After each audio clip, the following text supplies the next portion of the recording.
Saskatchewan's chief coroner, Clive Wayhill, said he'd like to see exclusively Indigenous juries for the inquests into the James Smith Cree Nation killings. 12 people are dead, including the 2 suspects. Most of the victims are Indigenous.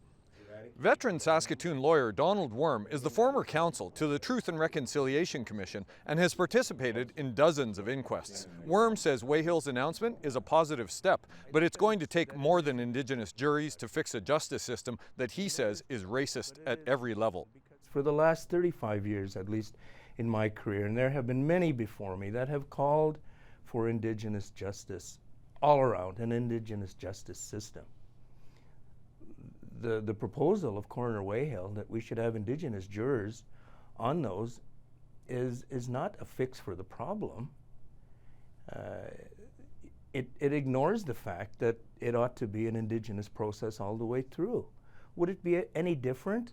Well, I don't know, because we've never been given that opportunity.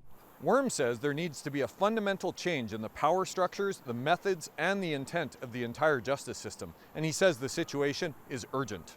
Indigenous people simply aren't going to sit around. We cannot wait. We do not have the luxury of time any longer. And these events will not stop occurring. Worm says he'd like to be optimistic, but it's hard.